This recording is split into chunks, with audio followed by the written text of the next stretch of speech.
Early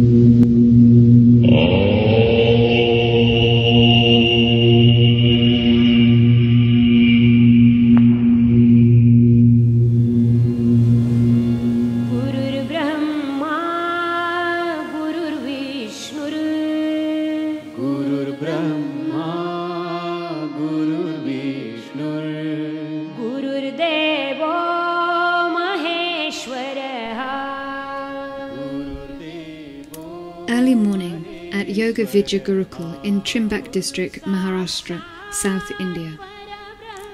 Although the sun has only just risen, the students here at the ashram have already been practicing their asana for the last hour. Tasmai Shri Gurave Namaha. Gurur Brahma, Gurur Vishnu.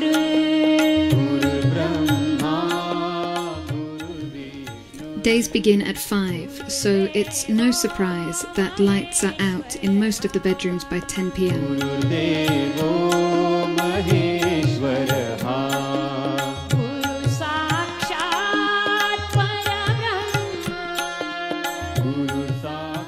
The life here is focused and simple. The students are here to learn yoga in the traditional Indian style, following Swami Satyananda. The landscape in which the ashram lies lends itself well to such a simple lifestyle, recalling Monument Valley in its grandeur, and is a sacred place for devotees of Shiva.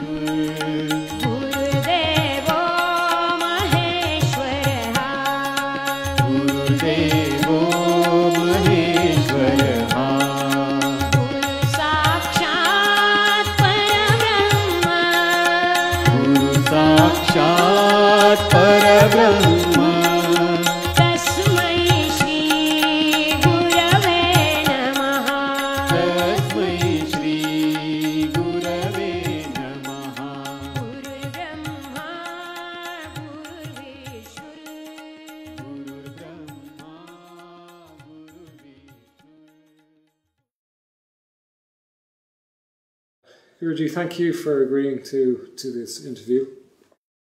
If I could ask you first, the title Guruji, could you explain that to us? Guru is the word for teacher. The teacher only teaches. Guru is supposed to guide the disciple throughout the life.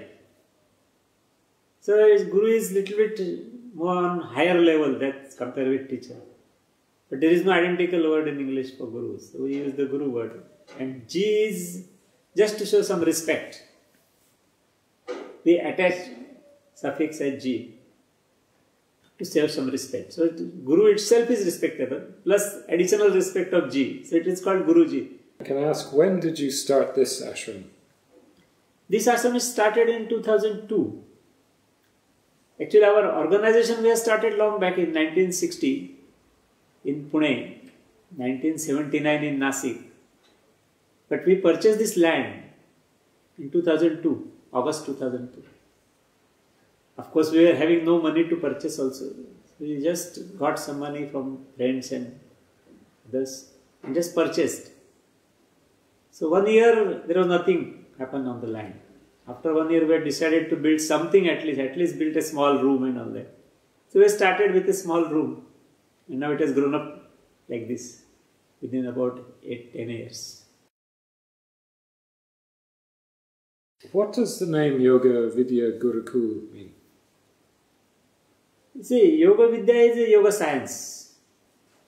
And Gurukul is a home of Guru, as I explained you earlier. In Indian traditions, there were no schools and colleges previously. Guru's ashramas were there. Guru was the head of the ashram. He was conducting the whole ashram, managing everything and teaching the disciples also. and the disciples are supposed to stay there for 12 years. They're full time staying there, eating, living, and doing some work also for the ashram. So ashram work is carried out by the disciples only. So this was the style of the ashram. So it is called Gurukul. Kul means ashram. So it is a Gurukul, headed by Guru.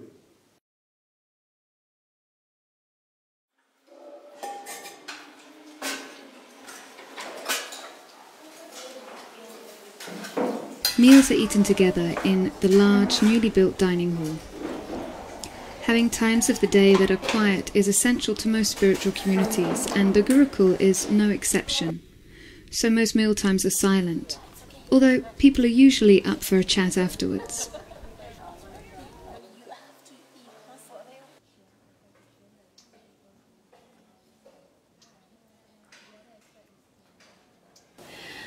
Basically, I'm the course coordinator for teacher training and physiotherapy course. So I've been here for the last 5 years, and in the last few years I've started doing all the coordination between scheduling the classes, making sure everything runs smoothly. Some more of a behind the scene person, teaching some lectures, some of the asana classes as well, and taking some sessions. And I understand you do a yoga therapy course here. Do you want to tell us a little bit about that? Yeah. So the yoga therapy course, yoga therapy is a very new subject really. I mean, yoga's been there for the last 5,000 years, but yoga therapy hasn't really come into the picture until the last 100 years or so. So it is still very new, it's still developing a lot. What we do, we only run 2 yoga therapy hospitals. So Guruji has a lot of experience in treating patients with yoga therapy, which of course it can be combined with other treatments. Yoga therapy is not a complete cure in itself. Many times they may still need to take allopathic medicine. Many times they may be taking alternative therapies, naturopathy in particular. But so many different treatments may be there. Many times yoga therapy can treat people completely, but you need to have that understanding and training. So basically the therapy course is covering the principles of yoga therapy. Then we go into all the common diseases which are there for many people, such as hypertension, high blood pressure, asthma, diabetes, digestive problems, anxiety, depression.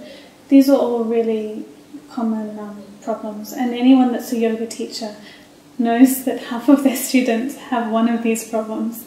So we go through all of the diseases. We have lots of different doctors from different places that specialize in them. And then we go through all the treatments that yoga has to offer. So not just asanas, simple yogic movements, mantras, also pranayama, the breath control, meditation, even the lifestyle, the food, the way of living, the timings in the day. All of this we talk about with the yoga therapy. And then, what about when people first come to this ashram? Do you find that sometimes people take a little bit of adjustment to sharing a room with other people, and, you know, maybe not having all of the creature comforts that they're used to at home? Yeah. Again, it can be a little bit shocking for some people, especially if they've never been to an ashram, or if they've never been even to a more developing country than, say, their country. The ashram anyway is about simple living, and it can be a little bit difficult for those people that are used to having a very soft bed, hot water from the shower whenever they want it, continuous supply of electricity. We don't always have that. Yes, we have hot water, which is very, very good, because previously we didn't used to have it. Electricity, again, in this ashram, when we came here, there was no power, there was no water supply, there was no road. So all of these things have been built up. And if you spent any time in India, you'll know that there's not always water, there's not always power, even in the middle of a big developed city. So you do need to be a little bit open. It can be a little stressful sharing with 3 people, especially as most people are not used to sharing with strangers. But usually people become really good friends by the end of it, and you know, there's tears of when people say goodbye because they've become so close.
Diet is a very important part of a yogic lifestyle.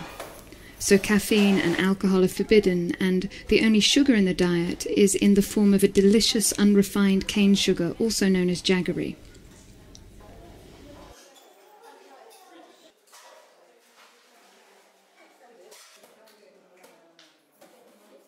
The food is simple and nutritious, with Indian staples like rice and chapatis served most days.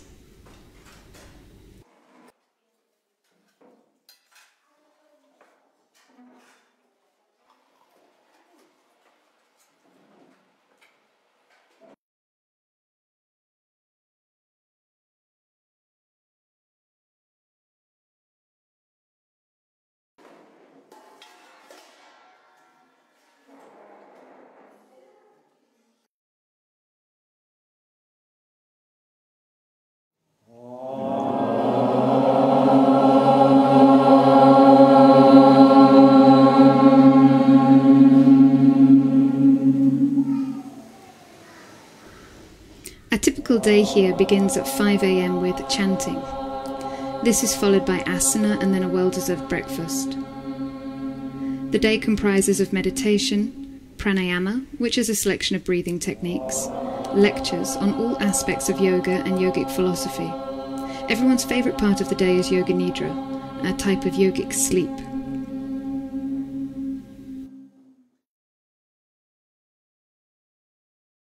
Nothing gets done by itself. Through karma yoga, everybody helps with the general maintenance of meals, cleaning, gardening, and other jobs appropriate to their skills.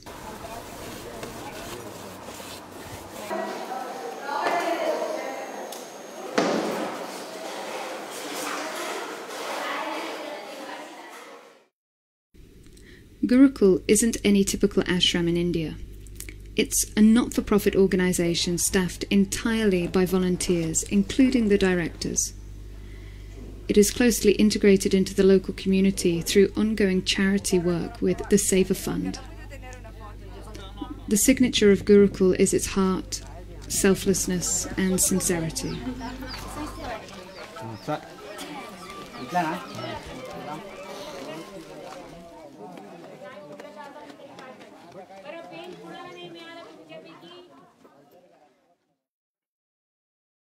Okay, thanks Andy. Do you want to tell us what is your role in the ashram? I'm a volunteer yoga teacher, so I work with the TTC groups, teacher training groups. Can you tell us a little bit about the structure of the course, the content? Starting from very beginner level, presuming that they have no previous knowledge, and also as they're going to be teaching total beginners, they also need to learn from the very basics. So the course starts very, very simply and then progresses. Progresses quite quickly for those that are complete beginners. What would you say to those people who are new to yoga and who don't necessarily know about this whole other side, this spiritual and philosophical side? Yeah, gateway into yoga is through the physical side. First, you need to, before you can start practicing the spirituality side, you first need to heal yourself. And you start to heal yourself by practicing the asanas. Do you think it's necessary to be a Hindu to follow a yogic lifestyle? Not at all. Not at all.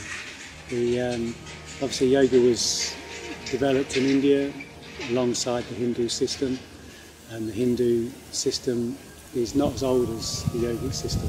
So they have taken a lot of the yogic philosophy on. And also when you look deeper into the Hindu religion, there's so many similarities to other religions. It's very much similar to the teachings of Jesus, the teachings of Buddha, very similar in the teachings of ancient Egypt as well, and the civilizations from Central America like the Mayans, the Aztecs. They all saying the same thing, just in different ways. So and also with the Hindu religion, they give the feminine as much space and as much importance as the masculine, which is the same as they were doing in ancient Egypt.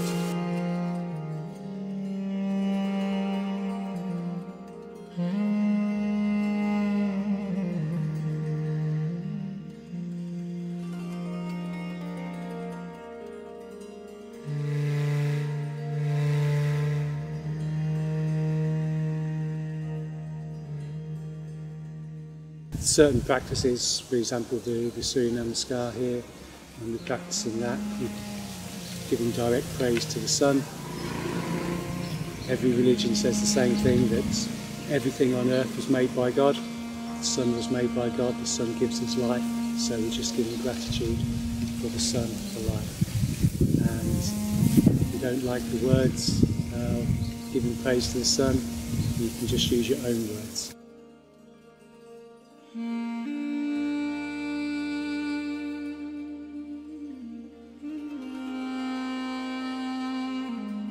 Did you ever think when you first came across yoga that it would end up becoming this great epic journey for you?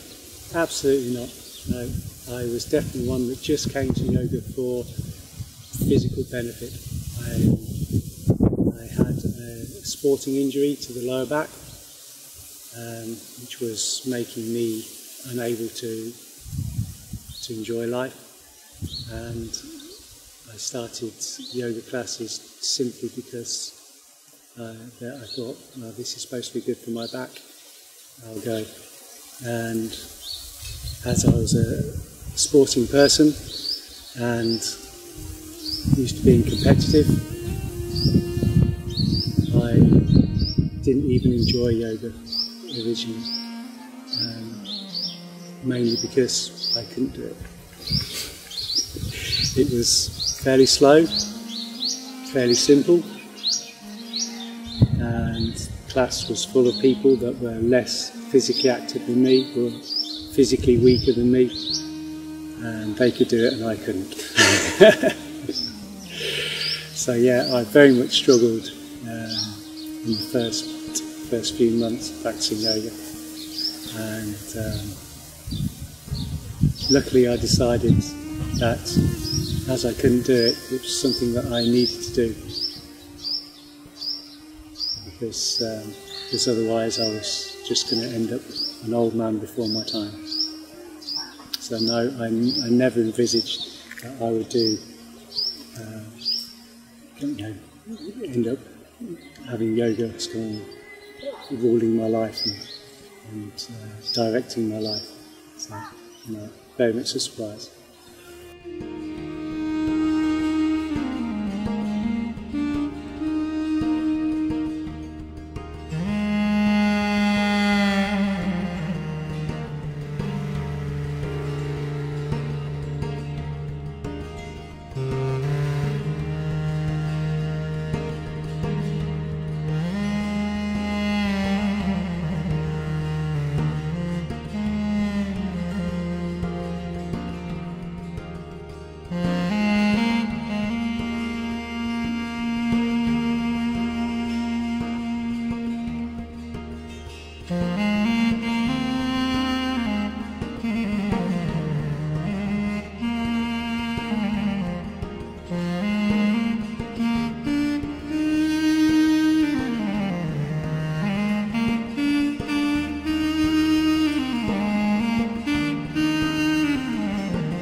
Hari Om, Gandhar Mandlik, and my spiritual name is Rishi Dharmachandra, and I've been working with the Yoga Vidya Gurukul ashram for last 10 years, and I'm also looking after the responsibility of English courses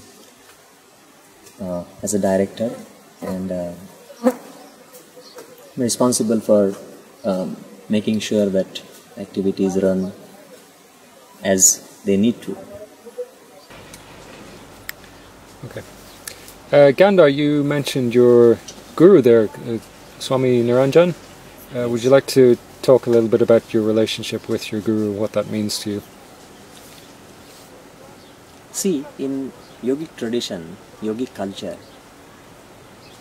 the first word that is taught is devotion to the guru. And the last, the goal of the yogic journey is devotion to the guru. You will find it interesting that that is all the yoga tradition wants.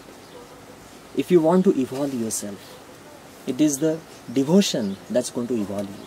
It is the faith, the dedication that is going to make you a better human being. That is going to make you a yogic personality. And as far as personally I am concerned, since the childhood I was being taught the first respect that is offered is to the Guru.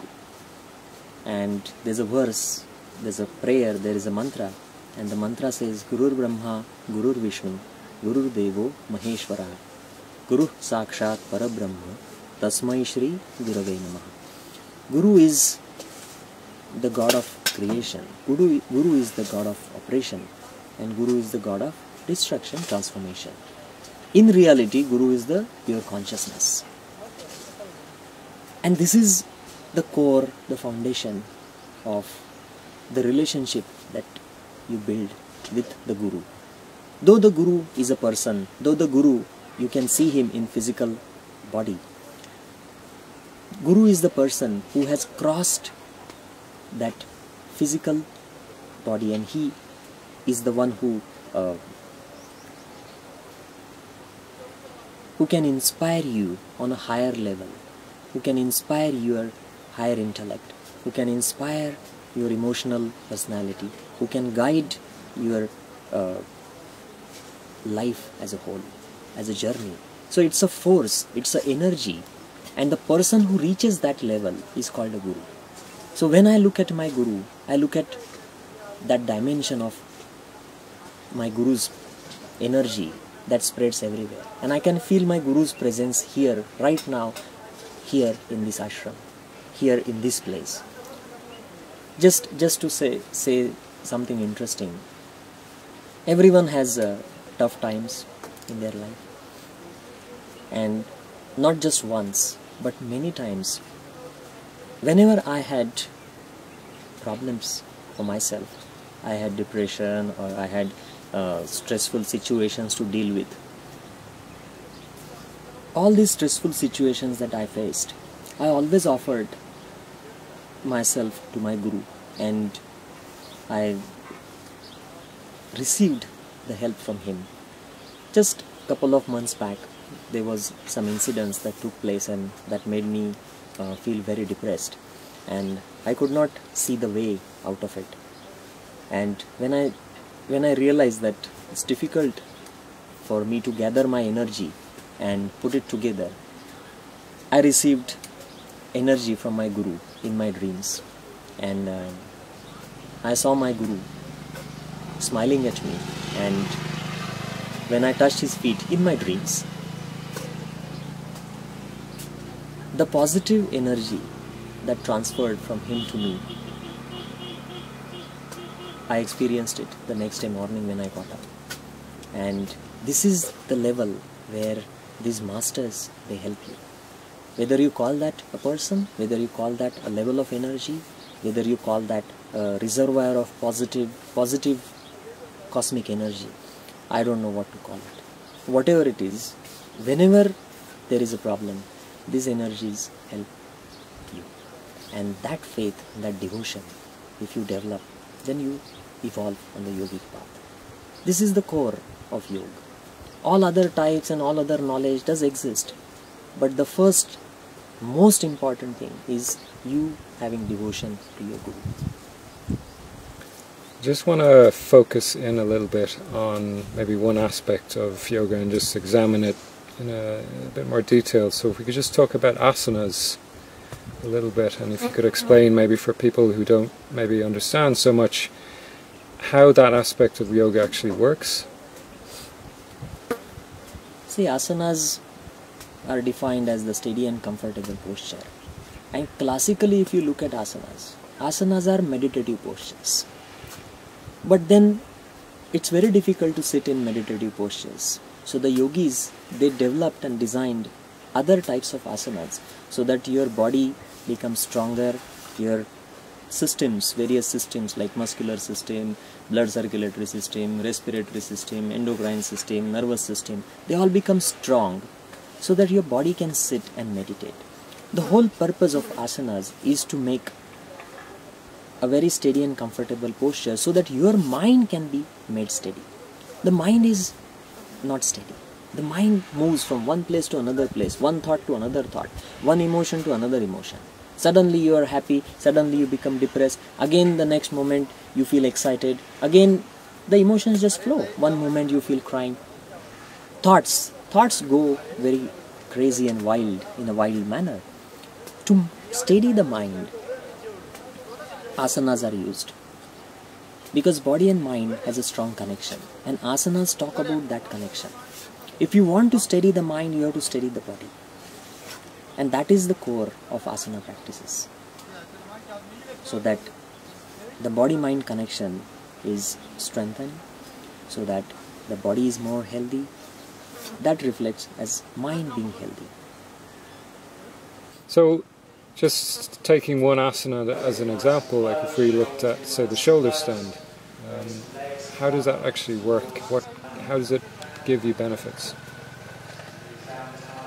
Shoulder stand, or in Sanskrit, Sarvangasana. It's an inverted pose. Now, when you do the inverted pose, it's a little stressful on various systems, including heart, including brain. But if you make the pose steady and comfortable, slowly, the body gets used to it. The systems become stronger. And you see, there are 5 levels of existence as far as human dimension is concerned, as mentioned in yoga. They are called 5 koshas, pancha kosh. The first is the food body, the physical body. The second is the pranamaya kosh, is the energy body, the pranic body. The third is the mind body, the manomaya kosha, the mental dimension. The fourth is the vijnanamaya kosha, that is the knowledge body. And the fifth is the anandamaya kosha, the bliss body. We exist on all these levels, but we are mostly aware of our physical body. We are definitely aware of our mental body as well, pranic body as well, but we don't have any control over pranic body and mental body. Asanas, when say shoulder stand, the example that you gave, is once you are maintaining that asana pose, once you make yourself steady and comfortable, the physical body, the physical awareness can be transcended. And then the second awareness that you enter into is the pranic awareness. And on the pranic level, there exists nadis, the energy channels that carry the prana, and chakras. Chakras are the energy wheels, energy vortexes, or you can say junction of nadis, the energy points, energy centers through which the energy is distributed to various parts of the body and mind. So once you make your shoulder stand steady and comfortable, then you can slowly start becoming aware of the breathing, because breathing goes close to the pranic awareness. Through breath, you control the prana. So then the breathing awareness is developed. After developing of the breathing awareness, you can develop the pranic body awareness. And after the pranic body awareness, you can develop the meditative aspect of asanas. So it's a progress, it's a slow progression from physical level to pranic level to mental level, and then ending up in the blissful dimension. Gadar, are there snakes in the ashram? Yes. See, the first god of yoga is Lord Shiva. And if you have seen the picture of Lord Shiva or a statue of Lord Shiva, you will see that there's a cobra around his neck. See, the snakes are his friends and followers. And this place, which is located near the very important temple of Lord Shiva, one of the 12 most important temples called Jyotirlinga. This is a Trimbakeshwar Jyotirlinga, and this place is just 2 kilometers, 3 kilometers away from this. So Lord Shiva's blessings are everywhere. And if there's a presence of Lord Shiva, the snakes should be there. And the snakes represent a concentrated energy, a concentrated form of pranic energy. There are lots of snakes in the ashram. Some of them are poisonous, some of them are non-poisonous. In the last 7 years, we have found few hundred snakes. We catch them and then we release them in the wild. We release them in the areas where human habitation is not there. People don't live there. These areas we release the snakes. In case if there's any problem, we have the anti-snake venom in the ashram. And all the staff in the ashram is expert in catching the snakes. So, and if we are not harming them, they don't harm us. So, has anyone ever been bitten? No. No one has been bitten in the ashram. In 7 and years? No one will be bitten in the ashram.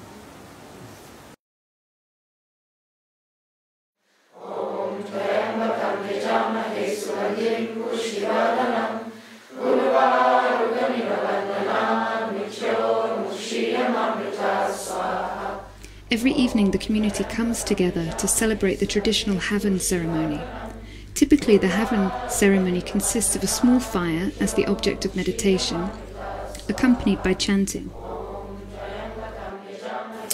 The roots of the yoga are in Vedas, and the Vedic tradition, the fire is the most important form of energy, and the second most important form of energy in Vedas is sound. And if you see the fire and the sound, even the modern physics talks about these two energies at the core of creation, the Big Bang theory.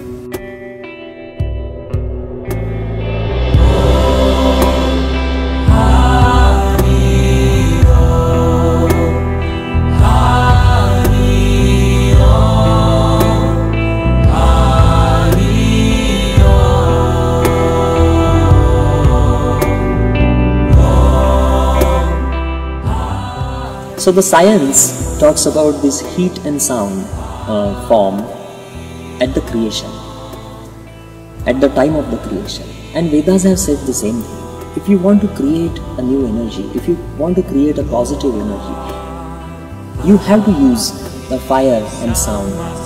And that is what exactly we do in the Havan or Yagyas.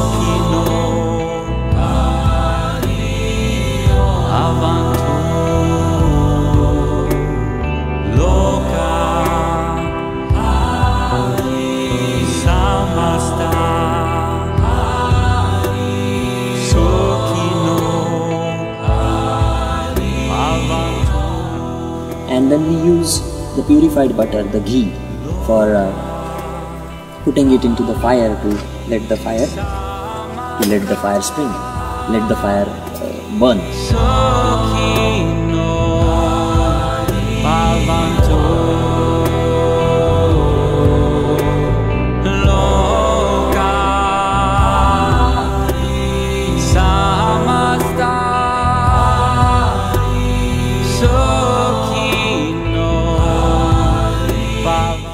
The mantras are chanted with a resolve of health, healing and peace. Universal peace. samasta sokhino. India is going where the rest of the world is going. But the yogic tradition and the ashram culture is going exactly opposite to where the world wants to go. I've seen that people feel more peaceful, people are more healthy,